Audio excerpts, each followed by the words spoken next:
श्री सद्गुरुदेव भगवान की जय।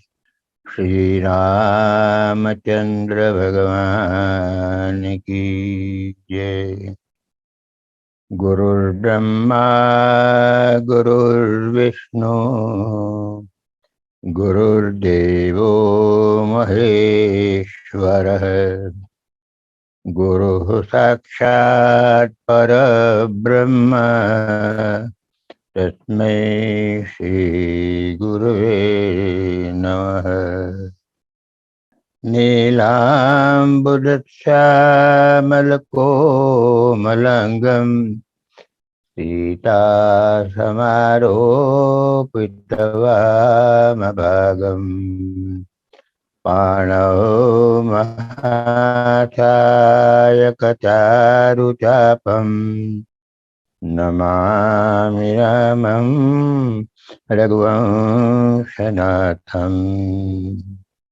श्री सद्गुरु सन्निधि पंचम भाग से गुरुदेव की अमृतवाणी का संकलन प्रवचनों में से जो पूज्य कुमुदिनी बहन ने किया है उसी का पठन हो रहा है। आज का विषय बहुत अच्छा है। कभी कभी मैं रिपीट भी कर देता हूँ, मुझे अच्छा लगता है। तो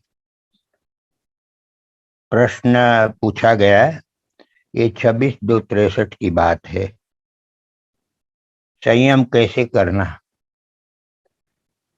श्री गुरुदेव ने कहा, मन, शरीर, इंद्रियां आदि माध्यम से निरंतर बही जाती हुई शक्ति को अपने वश में रखना, उसको संयम कहा है।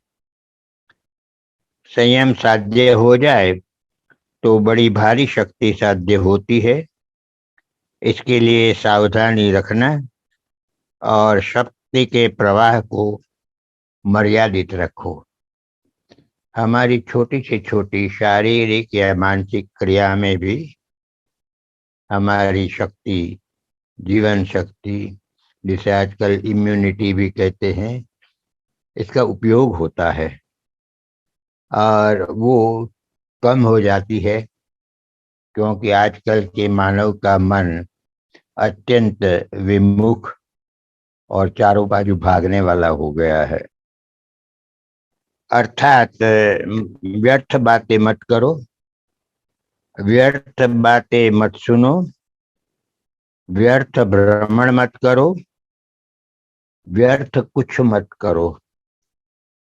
व्यर्थ जितनी भी शक्ति है उसका संपूर्ण उपयोग करके सद्गुण, सत्वगुण, शुभ कर्म, ज्ञान, बुद्धि, समझदारी, कर्तव्य पालन, इष्ट निष्ठा, सदाचार, सत्य पालन इत्यादि साध्य करो।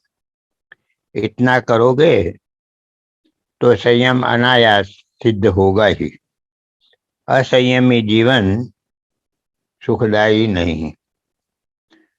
संयम से साधना सिद्ध होती है। सिद्ध साधना से साधक साधु हो जाता है। परिणाम पाकर तुम्हें आश्चर्य होगा, चमत्कार मालूम पड़ेगा। न केवल तुम्हारा शरीर अपितु इंद्रिया और मन बुद्धि स्थिर हो जाएंगे। सरलता और सादगी की रक्षा करना। व्यवहार जितना बढ़ाओगे उतना बढ़ेगा और आगे जाकर उद्वेग का कारण जरूर बनेगा। जगत में आज तक ऐसा ही चला आया है। साधक को इसका पूरा ख्याल रखना चाहिए।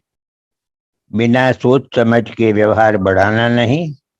हर एक कर्म करने के पहले उसके परिणाम को सोचना, बाद में करना। गुरुदेव अक्सर अपने प्रवचन में नारायण स्वामी के अनुभूत वाणी के दोहे बोलते थे। ये संत करीबन 400 450 साल पहले हो गए।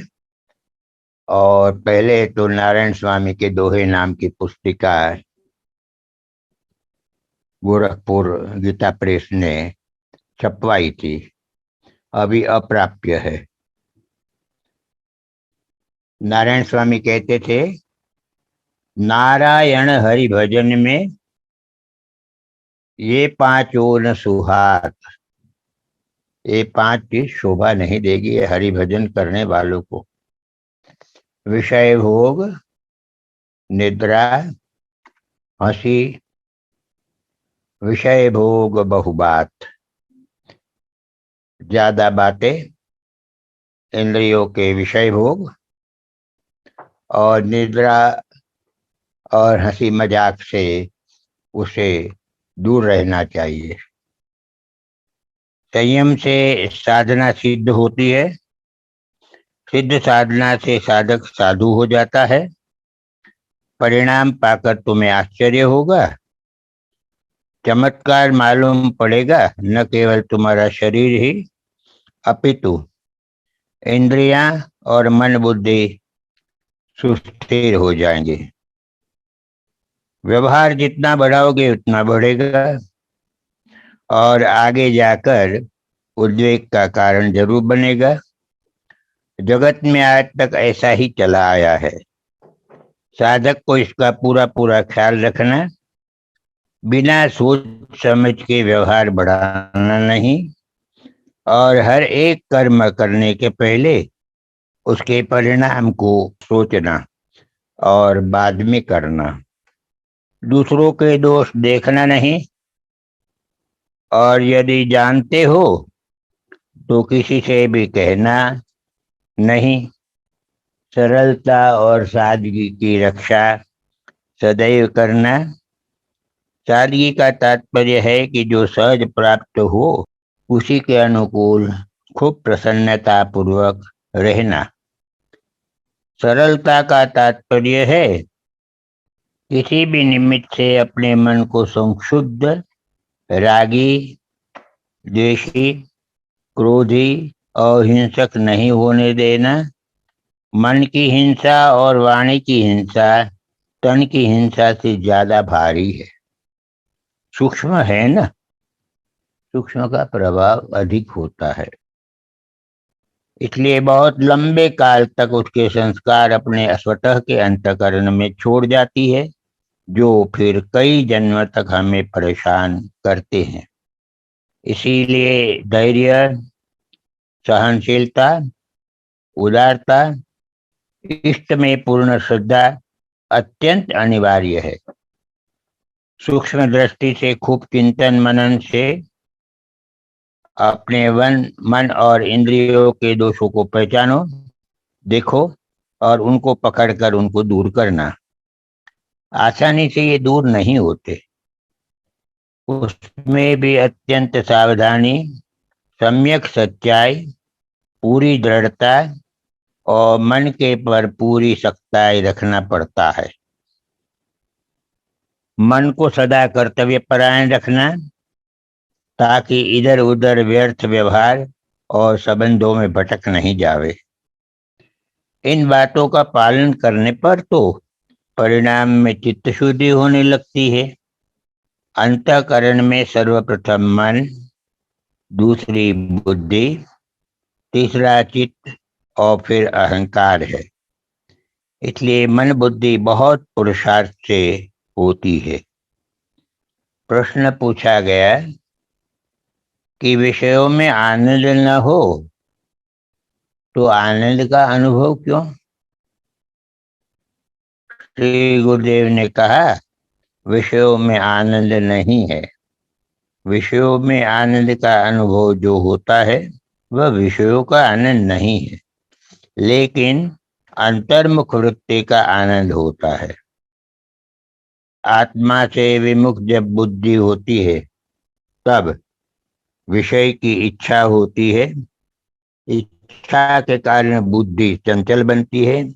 चंचल बुद्धि में सुख के आभास का नाश होता है और विषय संपर्क से बुद्धि स्थिर हो जाती है। स्थिर बुद्धि में आत्मानंद का प्रतिबिंब क्षण भर के लिए पड़ता है। इस आनंद की अनुभूति करके मनुष्य समझता है कि यह विषय पदार्थ का आनंद है। इस प्रकार विषयों में सुख है, ऐसे भ्रम के कारण विषय को मनुष्य को विषयों की बार बार इच्छा होती रहती है। तब तक बुद्धि स्थिरता नष्ट होती है और आनंद के प्रतिबिंब का भी नाश होता है। विषय भोग के साधन है। धन, पत्नी, पति, पुत्र, घर, जमीन आदि विषय है। विषय की इच्छा से बुद्धि चंचल होती है। तरंगित जल में जैसे चंद्र या सूर्य का प्रतिबिंब स्वच्छ या स्पष्ट नहीं पड़ता, इसी तरह चंचल बुद्धि में आत्म स्वरूप का प्रतिबिंब पड़ता नहीं है। विषयों में आनंद नहीं है, यह समझने के लिए 4 कारण है। जो विषयों में आनंद होता तो दूसरे विषय की इच्छा होते भी पहले विषय का आनंद कायम होना चाहिए, लेकिन ऐसा होता नहीं है। विषय में यदि आनंद होता तो पुरुष का प्रिय पुत्र या स्वजन के लंबे समय के बाद मिलने पर जो आनंद होता है, वही आनंद वे पुत्र या स्वजन हमेशा अपने पास होते भी वैसा ही आनंद टिकता नहीं। यदि विषयों में आनंद है तो एक ही विषय सबके लिए सर्व समय में समान आनंददायक होता है, लेकिन ऐसा नहीं होता है। विषय में यदि आनंद होता है तो पहले जो विषय में आनंद महसूस होता था, वही विषय से ही हर एक परिस्थिति में आनंद मिलना चाहिए, परंतु ऐसा प्रतीत नहीं होता। जैसे कि रुग्णावस्था में प्रिय विषय के प्रति भी अरुचि हो जाती है। इन सब से प्रतीत होता है कि विषयों में आनंद नहीं है। आरती के विषय में भगवान अपने विचार रख रहे हैं। आरती तन मन की पीड़ा दूर करने वाली होती है। आरती उतारने के पहले इसके ऊपर तिलक और पुष्प से पूजन करना, टोपी खेस धारण करके आरती उतारना। आरती में 1, 3, 5 या अधिक घी के दीप होते हैं। आरती में यथाशक्ति द्रव्य रखना चाहिए। आरती उतारते समय शंखनाद, घंटनाद करना, चावर दोनों ओर से विंजना और मधुर कंठ से आरती गाना। खूब शांति से आरती उतारना। आरती सृष्टि क्रम से उतारनी होती है, अर्थात हमारे दाहिनी ओर से ऊंचे ले जाकर बाएं की ओर नीचे उतारना। प्रभु से ऊपर ऊंचे और नाभि से नीचे नहीं ले जाना चाहिए। आरती उतारते वक्त कपूर जलाना। शंखनाद, घंटनाद, नगारा, झालर, कपूर, धूप, सुगंध प्रकाशित दीपकों इत्यादि से वातावरण शुद्ध होता है। जीव जंतु के उपद्रव कब होता है? मधुर ध्वनि से पवित्र परमाणु फैलते हैं, अंतःकरण में आनंद उल्लास प्रकटता है। दीपक प्रकाश का प्रतीक है और प्रकाश ज्ञान का प्रतीक है। आरती क्रिया के साथ प्रार्थना सहित के भावपूर्ण स्तुति गान मन में करना।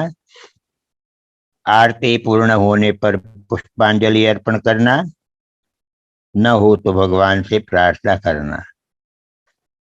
भगवान हमारे लिए इतने समय हमारे समय व्रतबद्ध रहे, इसके लिए आदर भाव व्यक्त करना। पुष्पों के द्वारा अनुराग व्यक्त होता है। पुष्प से कोमल और क्या है इस विश्व में। सौंदर्यवान भी है और सौरभपूर्ण भी है। तो उत्कृष्ट चीज पुष्प के द्वारा अनुराग की विनम्रता के साथ हम अभिव्यक्त करते हैं। पुष्प अर्पण अर्थात हमारा जीवन अर्पण करना है। हमारा जीवन भगवान के लिए ही हो। पुष्प जैसा कोमल, सौंदर्यवान और सौरभ युक्त होना। अहिंसा परमं पुष्प, द्वितीयं करणं निग्रह, तृतीयं भूतदया, चतुर्थं शांतिरेव च। क्षमस्तु पंचमं पुष्पम, ध्यानम ज्ञानम विशेषतः, सत्यम चैवास्तमं पुष्प एतैष्यति केशव। अर्थात अहिंसा, इंद्रिय निग्रह, भूतदया, क्षमा, सहनशीलता, संयम, ध्यान, ज्ञान और सत्य, ये आठों पुष्प भगवान नारायण की पूजा के अर्थ है। भगवान के प्रिय पुष्प है। उत्तम पुष्पों से ही भगवान की आराधना करनी है।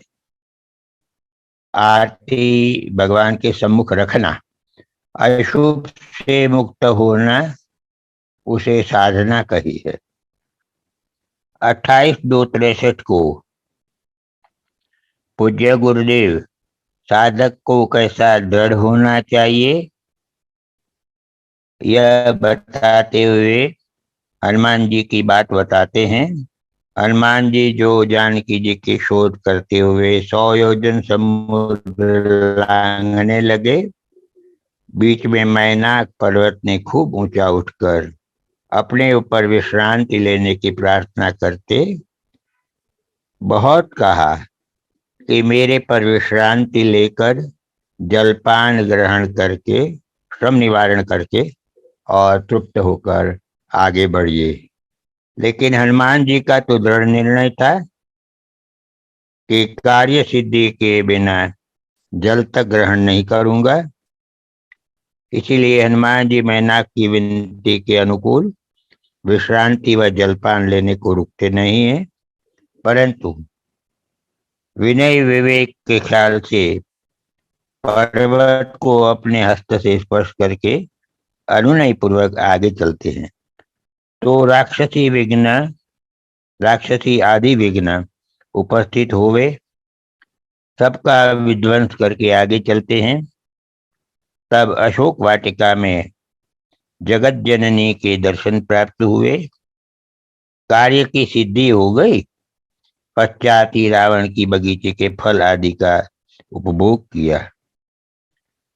साधना की उत्कट इच्छा है तो साधन करते करते अभ्यास क्रम रूप मार्ग में पहले तो निद्रा, आलस्य, भूख आदि विघ्नों का कार्यम साधयामी या देह पातियामी के दृढ़ संकल्प से हटाना होगा। फिर रिद्धि सिद्धियों की प्रतिष्ठ प्राप्ति रूप अनेक मोह का विघ्न उपस्थित होते हैं। उनके मोह में फंसना नहीं चाहिए। तृष्णा, लालसा का नाश करना, यही राक्षसी का नाश है। और पश्चात अशोक वाटिका में जहाँ शोक दुख आदि द्वंद है ही नहीं, वहाँ जगत जननी सन्मुख पहुंचा जा सकता है। यन्माया वशवर्ति विश्वमखिलम ब्रह्मादिदेवासुराः यत्सत्त्वादमृषैव भाति सकलम रज्जो यथा हेर्भ्रमः यत्पादप्लवमेकमेव हि भवान् भूदे स्थितिर्षावता को प्राप्त करा देने वाली एक बार कार्य सिद्धि हो गई, फिर प्रारब्ध वशात प्राप्त होने वाले पदार्थों में अनासक्त निसंग रहना सहज ही हो जाता है। साधना माने आज हम जो है उसमें सर्वांग रूप से शुभ परिवर्तन साध्य करना। शुभ परिवर्तन साध्य करने पर हमारे मन के कई रोगों से हम मुक्त जाते हैं। मन के रोग माने और हमारे में लोभ वृत्ति की प्रबलता है, वैसी प्रबलता कुछ दिन के बाद भी बनी रहे और इतने पर भी हम अपने को निष्ठावान साधक समझते रहे, तो यह सोचने समझने की बात है हो। बिना त्याग भावना और प्रेम पूर्ण उदारता को हमारी लोभ वृत्ति कदापि कमजोर नहीं होगी। बिना त्याग भावना और प्रेम पूर्ण उदारता के हमारी लोभ वृत्ति कदापि कमजोर नहीं होगी। बिना अहम त्याग और क्षमा भाव के हमारी क्रोध वृत्ति कदापि कमजोर नहीं होगी। बिना सर्वव्यापी इष्ट की दृढ़ भावना के हमारी राग द्वेष व मोह ममत्व की वृत्ति कदापि कमजोर नहीं होती है। एक अशुभ वृत्ति से मुक्त होने पर हमें हमारे नूतन स्वरूप का अनुभव व दर्शन प्राप्त होता है। तब हम सोच पाते हैं कि कुछ काल पहले हम कैसे थे और हमारे में कितना परिवर्तन आ गया है। ऐसी अशुभ वृत्तियों के सूक्ष्माति सूक्ष्म संस्कारों से सर्वथा मुक्त होते रहना और एक के पश्चात दूसरे स्वरूप में अपने को अवस्थित करते हुए अंतिम ईश्वर स्थिति में अवस्थित हो जाना, यह साधना सिद्धि है। अपने मूल सत्य स्वरूप में स्थित हो जाना है। जिस प्रकार हम जीवन भर में कई नूतन पोशाकें धारण करते रहते हैं, एक पोशाक के बाद दूसरी पोशाक, जिस प्रकार सांप एक कैंचुली के बाद दूसरी कैंचुली धारण करता रहता है और पुरानी कैंचुली का त्याग कर देता है, उसी प्रकार अशुभ वृत्तियों का त्याग करके नूतन स्वरूप की झलक व अनुभूति करना, यही साधना है। अशुभ से मुक्त होना, उसे साधना कही है। महान कौन बन सकता है? अपने मूल स्वरूप को ढकने वाले विकृत स्वरूपों को एक के पश्चात एक का त्याग जो कर सकता है, वही महान हो सकता है। फक्त खाने के लिए और व्यसनों के लिए जीवन नहीं है। यह नर काया सोने की, बार बार नहीं होने की। आया जब क्या लाया है, अपने किस्मत पाया है। एक दिन जावे लाखों का, अलग पलक में क्या होता। जात हमारी आत्मा परमेश्वर परिवार, सगा हमारा संत है और सिर पर सर्जनहार। गुरुदेव अक्सर प्रवचन के अंत में या बीच में किसी व्यक्ति को इंगित करके कहते थे, उनका नाम लिए बगैर, और वह व्यक्ति समझता था और कोई उसे समझ नहीं पाते थे। और उस वक्त पूज्य गुरुदेव की वाणी में से ऐसा शक्ति का प्रवाह उस व्यक्ति के ऊपर चलता था कि उस व्यक्ति का जीवन परिवर्तन हो जाता था। ऐसा अक्सर मेरे देखने में भी आया है। इतनी सिगरेट, इतनी शराब छूटती क्यों नहीं? फिर भी अपने को शिक्षित और बुद्धिमान समझते हैं। बुद्धिमान जीवन के हेतु को समझने के लिए आकाश पाताल एक कर देता है। अपने एक एक कार्य के परिणाम को स्पष्टता से देखता है, जानता है, सोचता है। लड्डू बहुत अच्छा है, बहुत प्रिय भी है, खाने की मनाही नहीं है, परंतु कितना खाओगे इसका विवेक नहीं रखोगे तो क्या हाल होगा। मौत शौक की मनाही नहीं, परंतु विवेक का त्याग कर देने की मनाही है। फक्त खाने के लिए, व्यसनों के लिए जीवन नहीं है। आगे गुरुदेव ने प्रसंग को बदला और कहते हैं, मृत्यु किसी भी क्षण आती है। व्यास जी ने 17 पुराण लिखे, फिर भी उनको शांति प्राप्त नहीं हुई।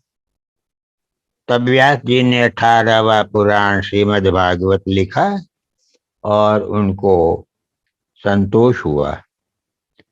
श्री भागवत भक्ति प्रदान, भक्ति उत्पन्न करने वाला, भक्ति को वृद्धि करने वाला और स्थिर करने वाला ग्रंथ है। भागवत की रचने का हेतु ही यही है कि जीवों को ही लोक में और परलोक में सुख शांति प्राप्त कराने वाला भक्ति रस, भक्ति भावना जीवों में उदय कर दें और उसे पुष्ट करे। श्री भागवत में भगवान के अवतारों के लीला चरित्र की कथाएं हैं। इनको सुनने से हृदय में भगवान के प्रति प्रेम उत्पन्न होता है, जिससे जीवन कृतार्थ हो जाता है और शांति को प्राप्त कर लेते हैं। ऐसा व्यास जी ने जगह जगह पर लिखा है। श्रीमद् भागवत में भगवान के सर्व अवतारों की कथा है, परंतु श्री कृष्णावतार की कथा बहुत विस्तार से है। 10वें स्कंद में यह लीला चरित्र है। भागवत की यह कथा परीक्षित जी को सुखदेव जी महाराज ने 7 दिन में सुनाई थी, क्योंकि परीक्षित जी की श्राप के कारण 7 दिन के बाद मृत्यु होने की थी। कथा श्रवण करने वालों को अपने को परीक्षित जी की जगह मान ले और पश्चात सुनेंगे तो जीवन में बहुत अच्छा सुधार परिवर्तन कर पाएगा। कथा सुनाने वाले को सुखदेव जी का स्वरूप मानकर श्रद्धा भक्ति से कथा सुनना चाहिए। व्यास जी का रचा हुआ ग्रंथ है, इसलिए व्यासपीठ कहा जाता है। व्यास जी का स्वरूप मानना चाहिए। मृत्यु किसी भी क्षण आती है। मृत्यु सामने खड़ी है ऐसा ख्याल रखकर अपने जीवन की अशुद्धियों से मुक्त हो जाने का परम पुरुषार्थ प्राणों की बाजी लगाकर कर लेना चाहिए।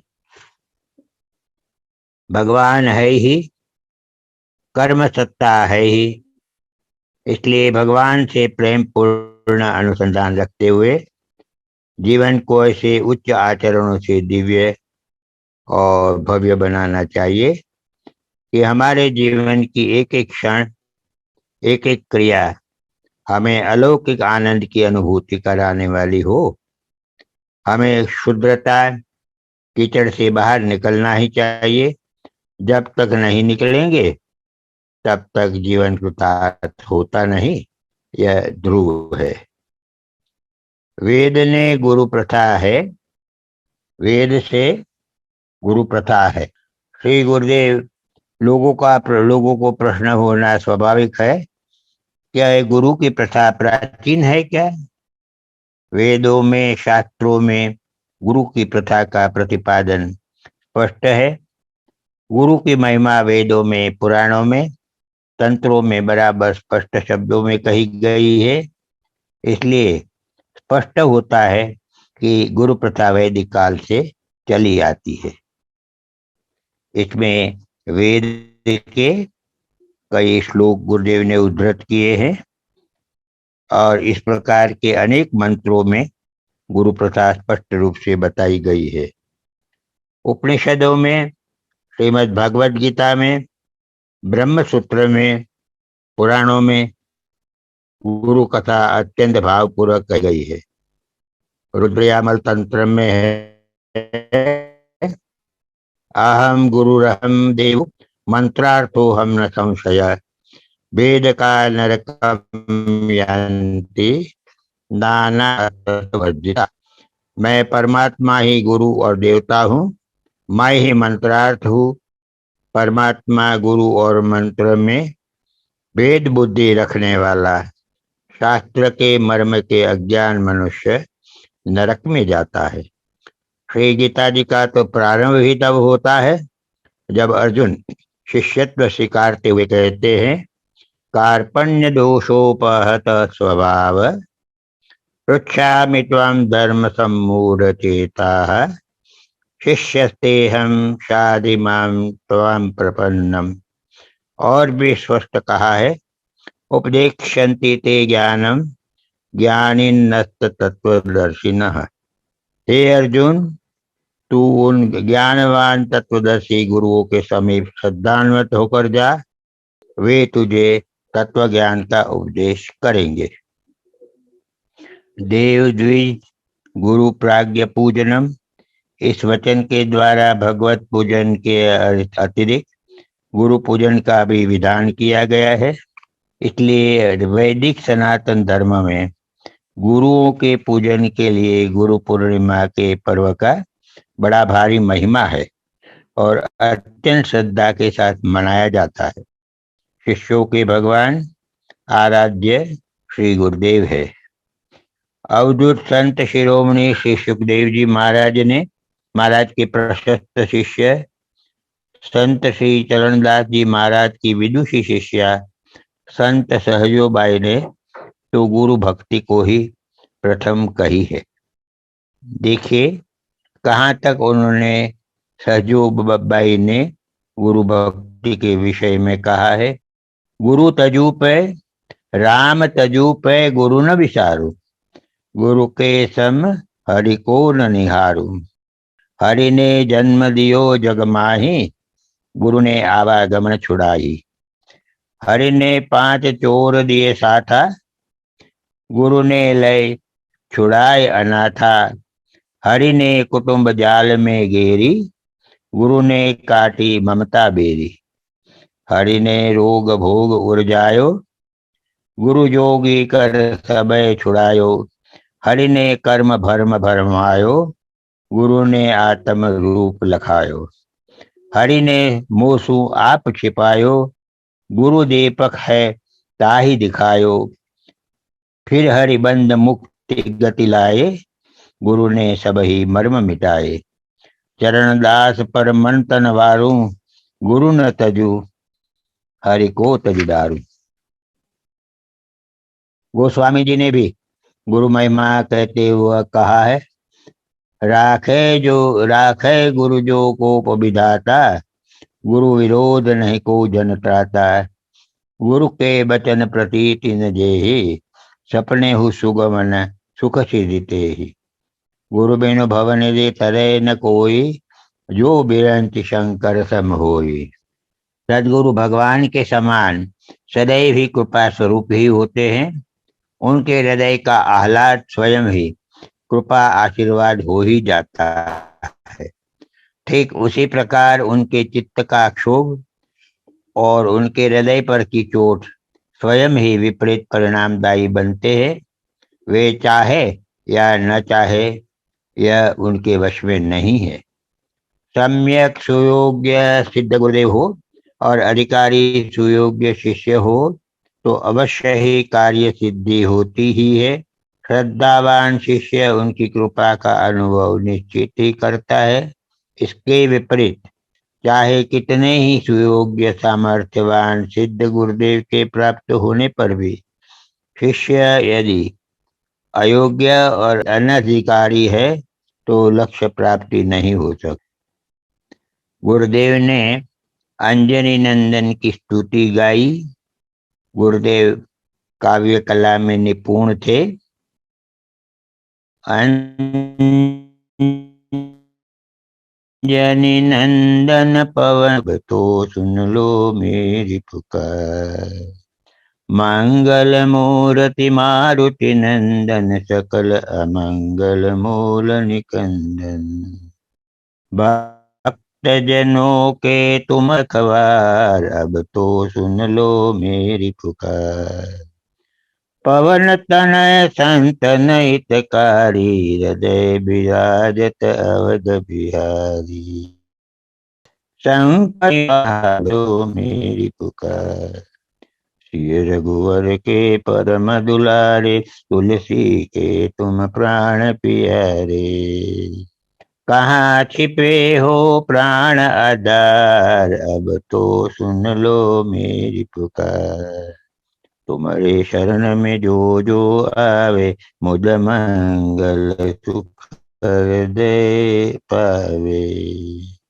बना बुलावत बारंबार, अब तो सुन लो मेरी पुकार। और गुरुदेव, मन की अभिलाषा कैसी होनी चाहिए, यह बताते हुए ये काव्य कहते हैं। प्रभु नहीं मैं शुभ गति इच्छुक, नहीं मोक्ष की मुझको साध। नहीं सिद्धि अणिमादिक चाहता, नहीं स्वर्ग में है विश्वास। यह अभिलाष प्राणी मात्र के, मानस में हो सुख आभास। भले कष्ट भोग लूं सबू के, हो उनके दुखों का नाश। ये संत के लक्षण बताए हैं गुरुदेव ने एक प्रकार से। प्रेम जबान की चीज नहीं है। श्री गुरुदेव कह रहे हैं प्रेम प्रेमासद में है, प्रेमी में नहीं। इस बात का ध्यान रहे तो प्रभु एक क्षण भी तुमको न छोड़े। इसे मैं पुनरावर्तन करता हूँ। प्रेम प्रेमास्पद में है, प्रेमी में नहीं। बस इसका ध्यान रहे तो प्रभु एक क्षण को भी तुमको न छोड़े। प्रेम में जरा भी इच्छा का उदय न हो तो प्रेम, यदि गुणशील सामर्थ्य से प्रेम है तो वह स्वार्थ है। स्वार्थ तो स्वतः सिद्ध है। प्रेम प्रेम तो सब कहते हैं, परंतु प्रेम कोई नहीं पहचानता। जिसमें आठों प्रहर भीग रहे वही प्रेम है। प्रेम अनिर्वचनीय है। प्रेम का स्वरूप केवल प्रेमियों की हृदय गुफा में छिपा रहता है। जो बाहर आता है वह तो उसका कृत्रिम स्वरूप होता है। नियमों के सारे बंधनों का अनायास आपसे आप टूट जाना ही प्रेम का एकमात्र नियम है। प्रेम में एक विलक्षण क्षमता होती है जो नियमों की ओर देखना नहीं जानती। प्रेम में भी सुख की खोज होती है, परंतु उसमें विशेषता यही है कि वहां प्रेमास्पद का सुख ही अपना सुख माना जाता है। प्रेमास्पद के सुखी होने में यदि प्रेमी को भयानक नरक यंत्रणा भोगनी पड़े तो उसमें भी उसे सुख ही मिलता है, क्योंकि वह अपने अस्तित्व को प्रेमास्पद के अस्तित्व में विलीन कर चुका है। पतंगा एक बार रोशनी देखने पर फिर अंधकार में नहीं जाता। चींटियां गुड़ में दे देती है पर वहां से लौटती नहीं। इसी प्रकार भक्त जब एक बार प्रभु दर्शन का रसास्वाद कर लेते हैं तो उसके लिए प्राण दे देते हैं पर लौटते नहीं। विषयासक्ति जितनी ही घटेगी, ईश्वर के प्रति प्रेम भी उतना ही बढ़ता जाएगा। प्रेम के बिना श्रुति, स्मृति, ज्ञान, ध्यान, पूजन, श्रवण, कीर्तन आदि सब व्यर्थ है। सच्चा प्रेम कभी मरता नहीं, काल भी उसे मार नहीं सकता। प्रेम तो निष्काम निर्विषय ही होता है और उसका एकमात्र भाजन परमात्मा है। ऐसा प्रेम भक्तों के ही भाग्य में होता है। बच्चा जब बाप का पल्ला पकड़ लेता है तब बाप वहीं खड़ा रह जाता है। इसलिए नहीं कि बाप इतना दुर्बल है, बल्कि इस कारण से कि वह स्नेह में फंसकर वहीं गड़ जाता है। प्रीति की यही निराली रीति है। प्रेम में जो तड़पन, व्यथा, विकलता और रुदन अनुभव, प्रेम में आंसू वरदान है और के आंसू अभिशाप। जो जी जान से भगवान को चाहते हैं वे अपने प्रेम को सावधानी से बचाए रहे, प्रतिष्ठा को करी विष्ठा समझ ले, वृदावाद में न उलझे, अहंकारी तार्किकों के संग से दूर रहे और कोई ढोंग पाखंड न करे। भक्तों में सच्चाई होती है। वैराग्य के अंजन से जब आंखें खुल जाती है, तब नश्वर संसार के भेदभाव में बटे हुए प्रेम को एक जगह बटोर कर वे परमात्मा को अर्पण कर देते हैं। फिर प्रेमामृत की धारा भगवान के सम्मुख ही प्रवाहित होने लगती है। प्रभु के मार्ग में प्राण तक देने की तैयारी न हो तो उसके प्रति प्रेम है ऐसा मानना ही नहीं चाहिए। वही गुरुदेव दादू दयाल जी के बड़े शिष्य सुंदरदास जी का एक पद इसमें गाते हैं।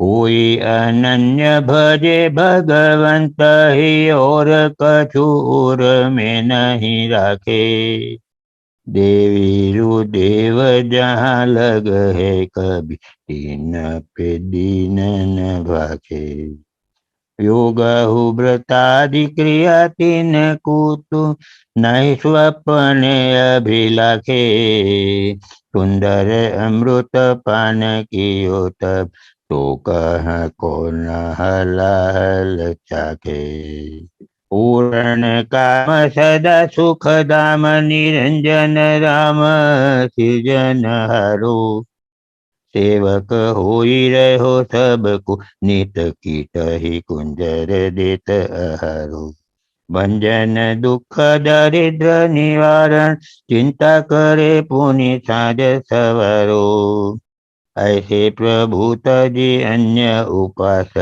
सुंदर है तीन को मुख कारो। जो छोटे छोटे प्राणियों से प्यार नहीं कर सकता वह ईश्वर से क्या प्यार करेगा। किसी जंगली हिरणी को फंसाने के लिए पालतू हरिण की आवश्यकता होती है। इसी प्रकार भगवान नारायण भी भक्तों के द्वारा ही संसार में आसक्त जीवों का उद्धार करते हैं। प्रेमास्पद यदि प्रेमी के सामने ही सर्वथा अवज्ञा कर किसी नवीन आंगतुक से प्रेमालाप करे तो इससे प्रेमी का क्षोभ नहीं होता, उसे तो सुख ही होता है, क्योंकि इस समय उसके प्रेमास्पद को सुख हो रहा है। जो योग वेदना, अपमान, अत्याचार, अन्याय और भय भर्तना आदि सबको सहन कर भी सुखी रह सकता है, वही प्रेमी के पाठ का अधिकारी है, वही प्रेमी के प्रेम का अधिकारी है। प्रेम जबान की चीज नहीं, जहाँ लोक परलोक के अर्पण की तैयारी होती है वहां प्रेम का दर्शन हो सकता है। प्रेम का दर्शन बड़ा दुर्लभ है। सारा जीवन केवल प्रतीक्षा में बिताना पड़े तब भी क्षोभ करने का अधिकार नहीं। प्रेम का आकार असीम है। जहाँ संकोच या सीमा है वह प्रेम का स्थान नहीं। यहाँ तो भगवत नाम संकीर्तन की लौ लगाओ। गुरुदेव कह रहे कि मैं सितार खूब बजाता था, घंटों तक रियाज करता रहता कश्मीर में, बस घंटों तक नियम करता और सितार बजाता। श्री पतित पावन जी भगवान ने कभी मना नहीं किया, परंतु एक बार एक धंधादारी गाने वाला आया। उसको भगवान ने कहा कि गाने बजाने का पेशा दुनिया भर में ही करते रहो, यहाँ तो भगवान नाम संकीर्तन की लौ लगाओ। गुरुदेव कहते हैं कि कश्मीर छूटा तब से सितार भी छूटी। प्रार्थना के विषय में गुरुदेव कहते हैं, अकर्म हो जाए तो प्रार्थना करो, आर्द्रता से कहो हे नाथ, हे दयालु दया करो, क्षमा करो प्रभु, फिर कभी भी हमारे वास्ते ऐसा न होवे। प्रभु क्षमा करो, रक्षा करो। मैं सबसे मिलता भी हूँ और किसी को भी नहीं मिलता हूँ। भोग प्रारब्धाधीन है, शरणागति पुरुषार्थ के अधीन है। मानव में जब तक अपनत्व है, अहम है, तब तक शरणागति में त्रुटि है। गुना में हरिजन भाई हजारीलाल और शिवचरण भक्ति भाव पूर्वक सेवा करते थे। उन्होंने कंठी माला तथा मंत्र दीक्षा की प्रार्थना करने पर नेत्र यज्ञ की समाप्ति होने के बाद श्री गुरुदेव उन्हीं के घर पधारे, मंत्र दीक्षा का दान दिया और वहां भोजन का भी स्वीकार किया। 10-3-63 गुना नेत्र यज्ञ। इस यज्ञ में doctor Chhabil Bhai, doctor Joshi, doctor Javeri, doctor Joglekar और डॉक्टर दवे आदि ने अपनी सेवा प्रदान की। पूर्णाहुति भी 2321 ऑपरेशन हुए। श्री गुरुदेव ने कहा, कुमुद, मूलजी बाई की पुत्री रंजन को आशीर्वाद का तार भेज दो। 14 तारीख से रंजन की मैट्रिक की परीक्षा शुरू हो रही है। यहाँ ये भी खास देखने की बात है कि गुरुदेव अपने शिष्य और उनके परिवार का कितना ध्यान रखते थे। और मुलजी भाई जो बम्बई के थे और गुरुदेव के परम शिष्य थे, उसकी पुत्री रंजन को आशीर्वाद का तार भिजवा दिया क्योंकि उसकी परीक्षाएं मैट्रिक की इम्तिहान हो रही थी। वो इस तरह गुरुदेव सबका ख्याल रखते थे। और ऐसे गुरुदेव की अगर हम जय बुलाए तो हम कृतकृत्य हो जाए। श्री सद्गुरुदेव भगवान की जय। आगे का विषय कल से शुरू करेंगे, जिसमें गोमांस का अर्थ है गाय का दूध। उस विषय में गुरुदेव बताते हैं।